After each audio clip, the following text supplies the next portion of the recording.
When a child is born, the first few years of socialization takes place in the family.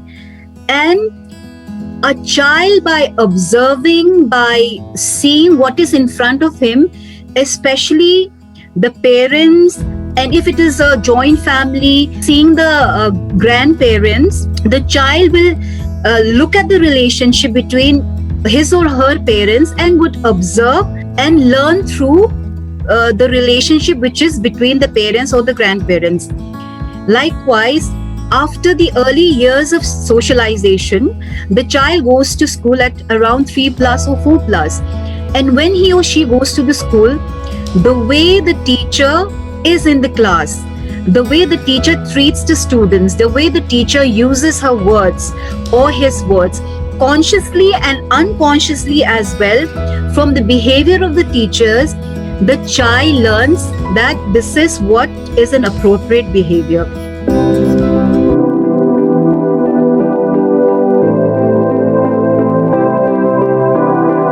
Hello everybody, I hope you watched the prelude where I introduced the guest for today.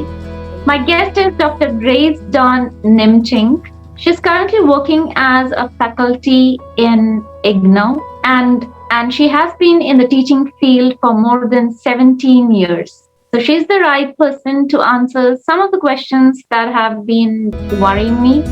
So welcome, Dr. Grace. Thank you so much, Jolly, and thank you for giving me this opportunity to talk on value education. And also, namaskar and hello to all of you. First of all, I would like to really appreciate Jolly for what she's doing. It shows how passionate she is about the topic that she has taken up for our discussion today. And in today's discussion, I would be talking about thinking skills and value education. When we talk about thinking skills and value education, a child sees the parents sharing things, helping each other.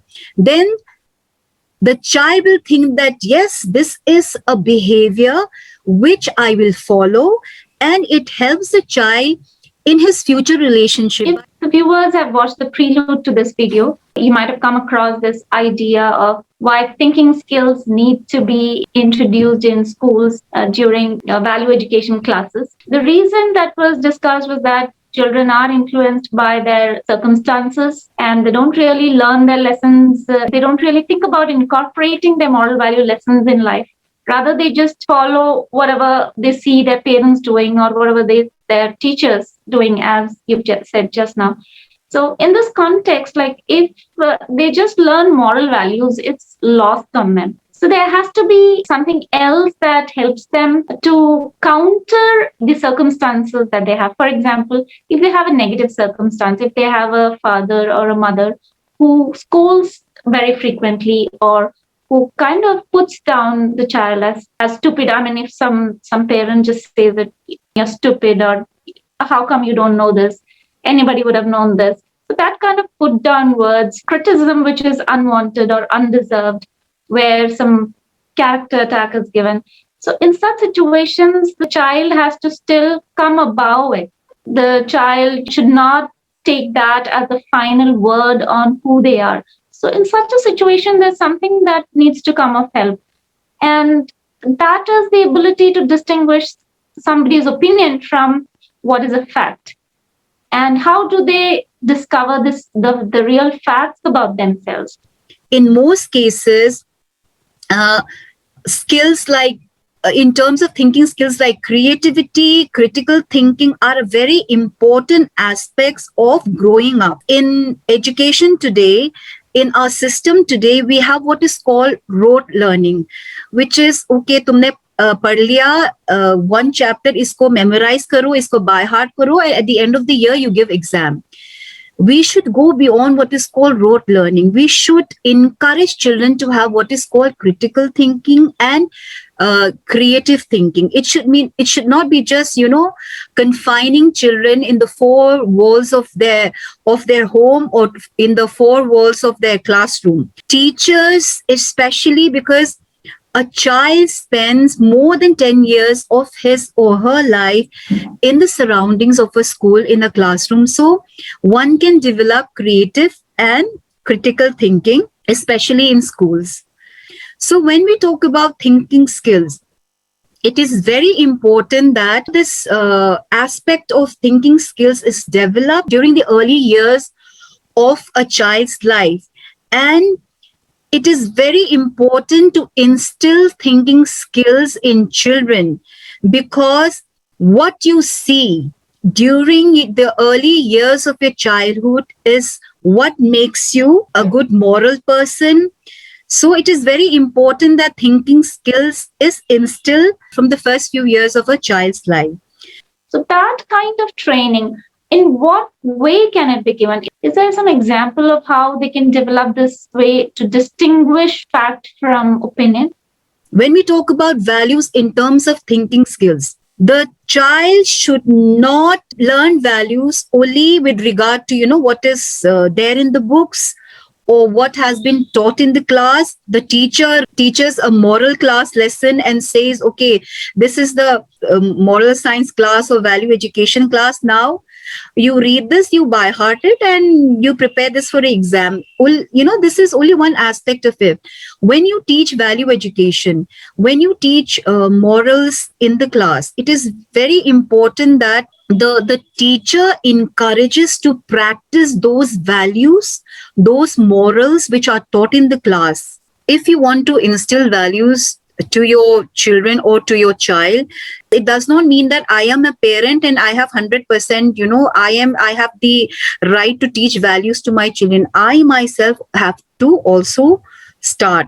So when we talk about parents scolding their children or child and having aggressive behavior, or parents ridiculing the children or child, it is important that the child shares this information to the teacher, and the teacher can always, call the parents and say that this behavior would pull down the child. So it is, the teacher has a very important role in such a situation. That was a very good point that you just now said, that if the child should be encouraged to come and share the problems that they experience with the teacher. So in fact, that resonates with my view that there should be a counselor who actually takes these classes rather than a regular teacher, but a counselor who takes these classes, so that counselor can encourage the child to open up about problems in the class.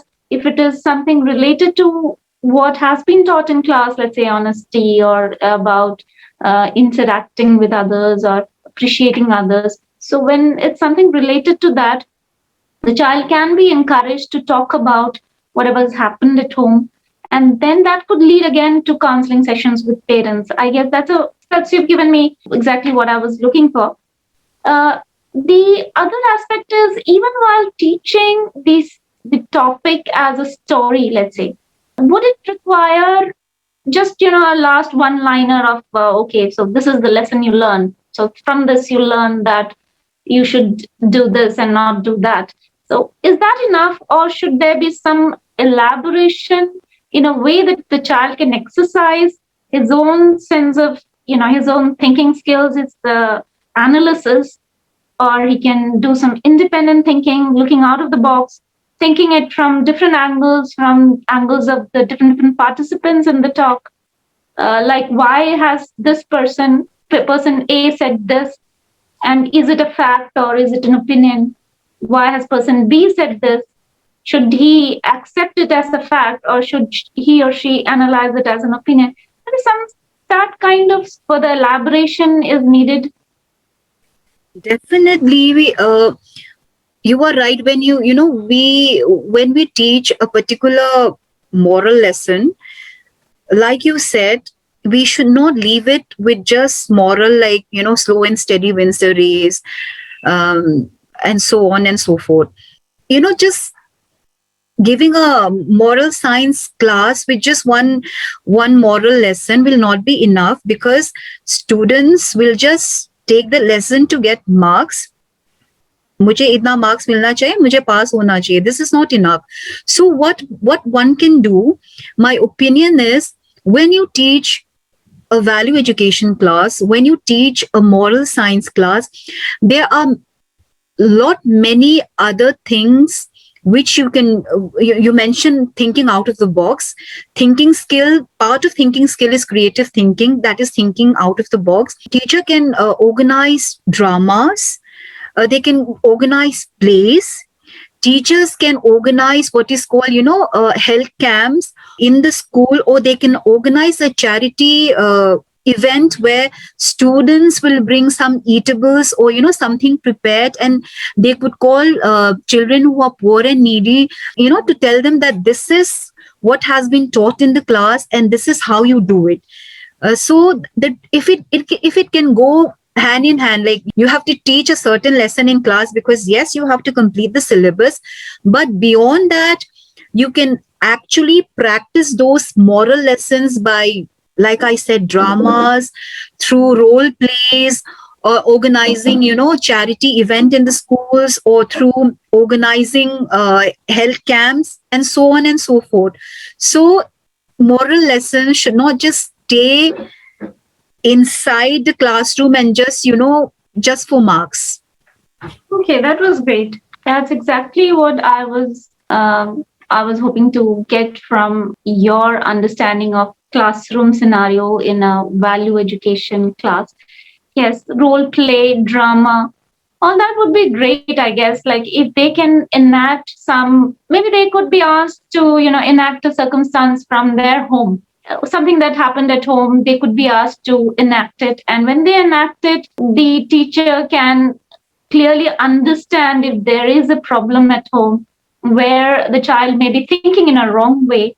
And probably at the end of the session, a group discussion where other children can come up with, was that the right way of thinking, or should it have been, should the child have thought in some other way? Should the child have interpreted the situation in some other way? So I think that would help the child probably to be able to rise above his or her own circumstance at home and look at any negative comment and still say, okay, this is probably because my mom or my dad does not understand how to raise a child. Probably they don't have an idea of how to make a child do something without ridiculing them.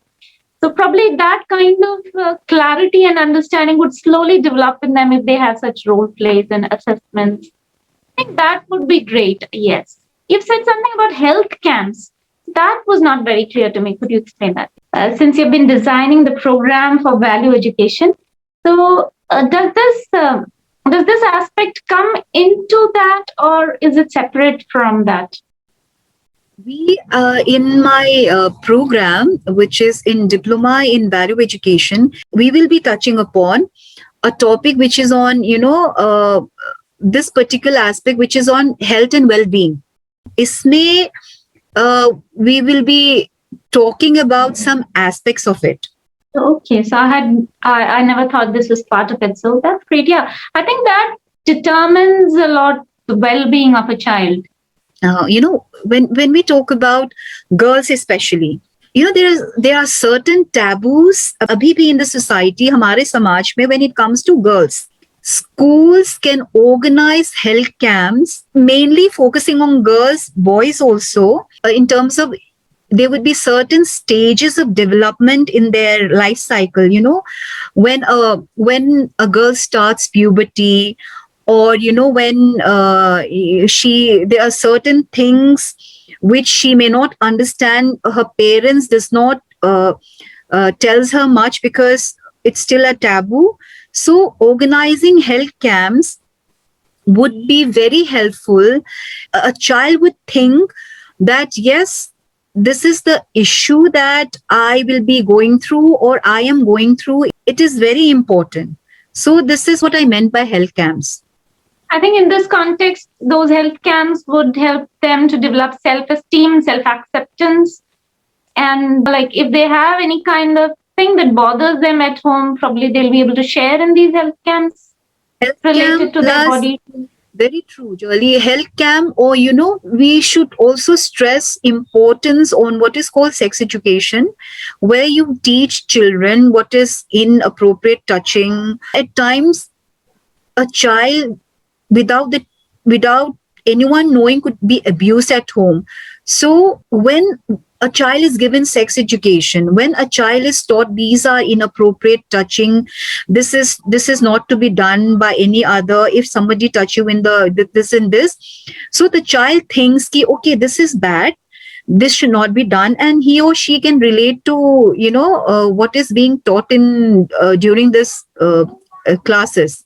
So this is also another way of making a child think that what is being done at home is wrong.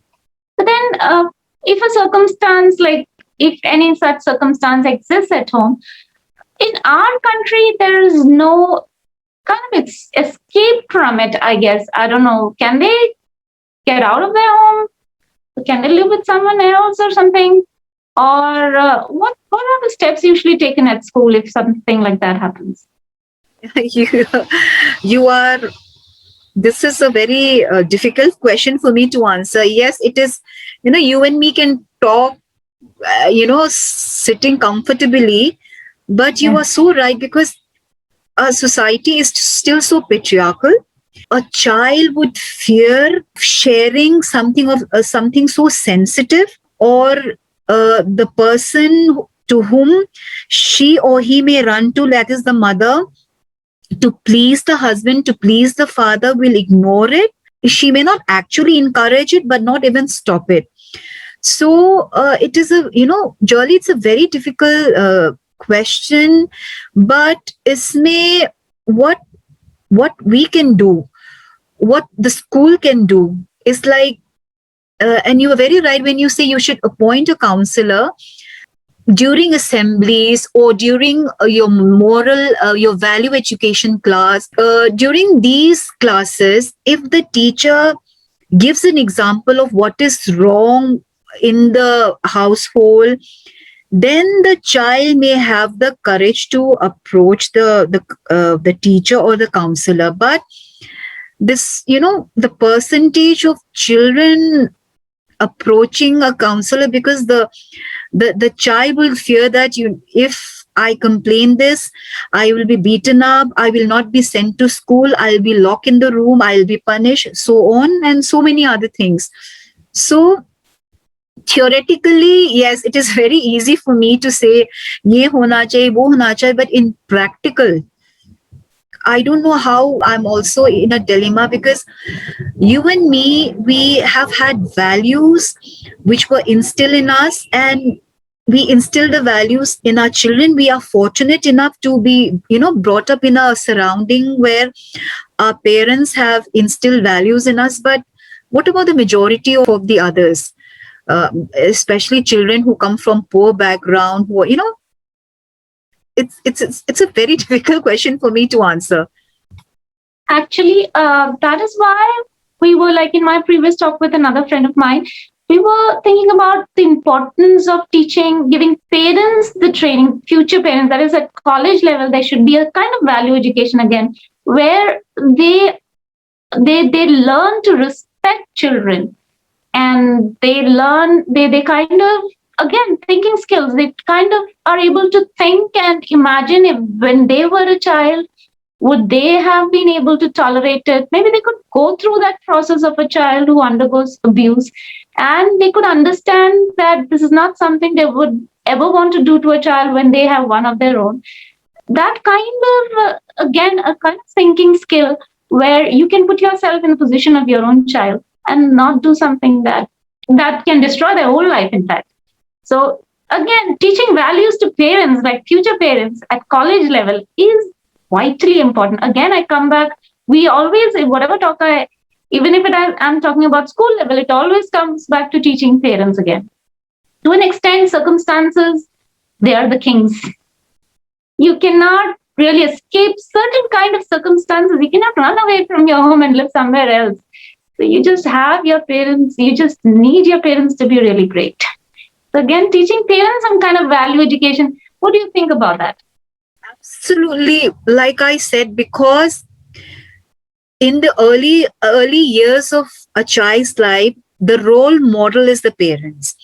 So the early values, When I say early values, because it is from when a child is born into a family, it is a family who looks after the child. So it's very important that parents are good role models. And for that, yes, definitely counseling for parents at the school level, like you said, at the college level, and college level also very important, college and university level for future parents who, someday who would set up a family of their own. So it at every stage, that is at the school level, at the college level, at the university level, as well as I feel, Jolly, workplace also, we should also sensitize.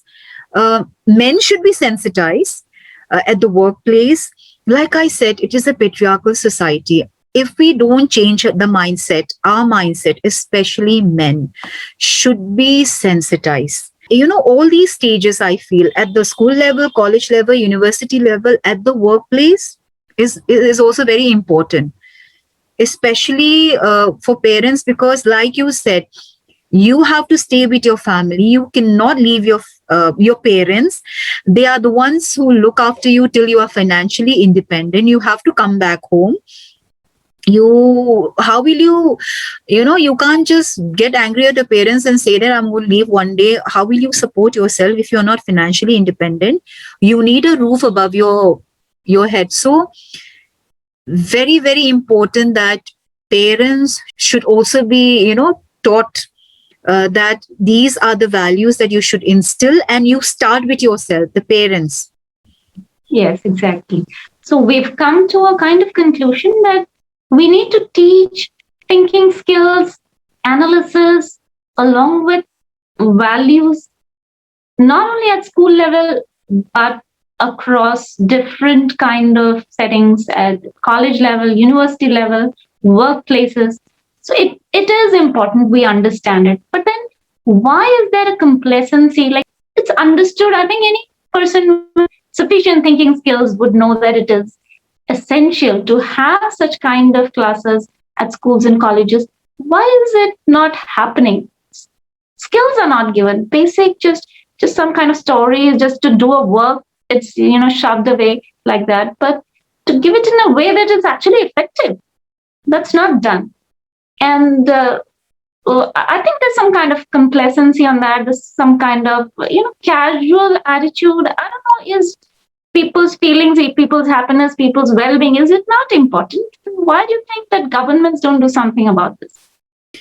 Because to implement what you just said, it is up to you and me, the parents, the school, because the government there is a limited role that the government can do. How much can a government do? It is looking after the economy. It is running the government of more than 1 billion population. Like you said, it is such a competitive world. When I said you should start from home, if a parent or the parents can say, बेटा जितना तुम marks लाओगे हम उसके लिए खुश है, marks सब कुछ नहीं है.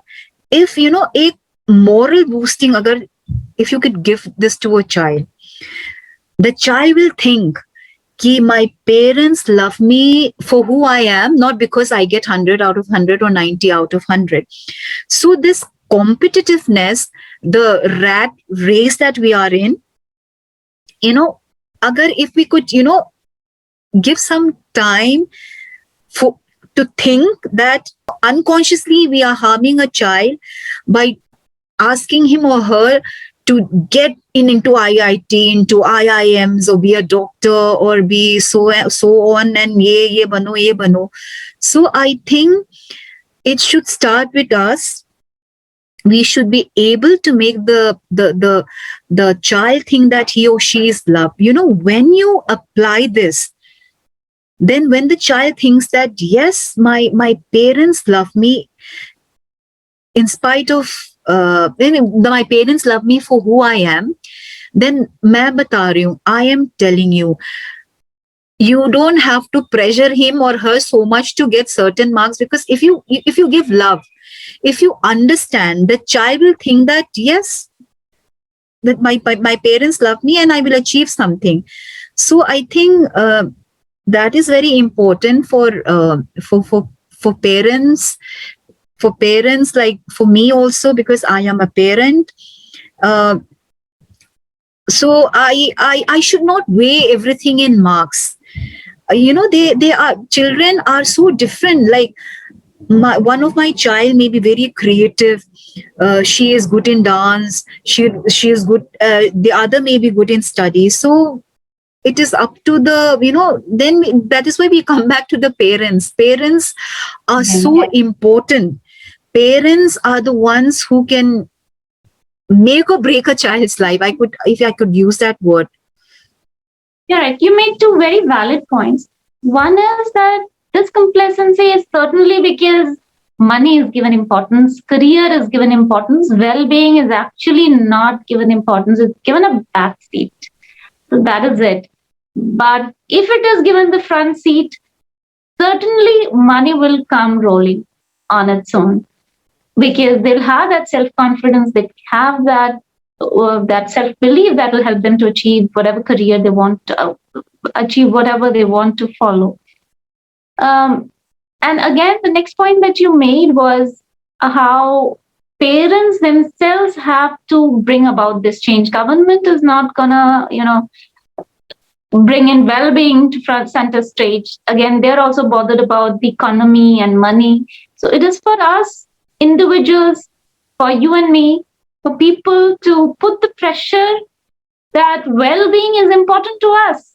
Come on, career alone will not do. Well-being should go hand in hand with career. So I think that kind of pressure, again, that is the purpose of the series that I've started about navigating relationship, to put pressure. Eventually, I hope I have enough support eventually that we would all together, we could team up in this and demand for such skill training at schools and colleges. What do you say about that? I think probably, I don't know, would it make an impact coming together and maybe believing in this and pressuring government in these subtle ways? Would it help? Jolie, what I feel is you are already making an impact because you are making these videos. People who see your videos, you make them to think, yes, what she is talking about is so relevant, and this is what is going on in our society. And you are right.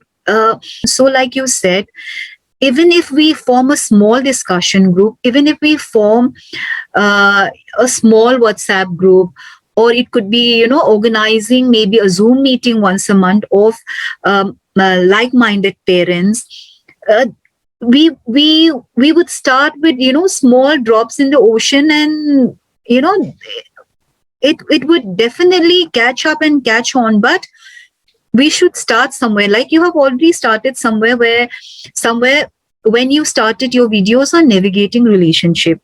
And I really appreciate it, because when we talk about relationship, just 1 minute of what I thought, what I want to say about relationship, because we as human beings, we as social beings, we, right from childhood till we die, we are in some sort of a relationship or the other.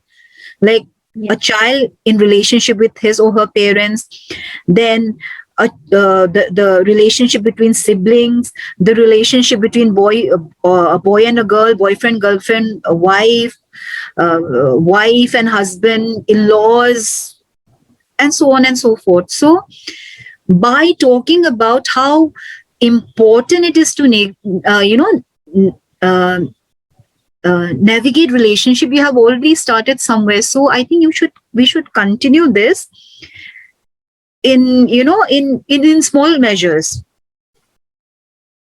Thank you so much. I needed to hear that from you, because you're in this field of creating a program on value education. So hearing this from you, that you support this, is a huge boost to me. It's given me a lot more confidence to go ahead and continue with these videos, although it's again a drop in the ocean.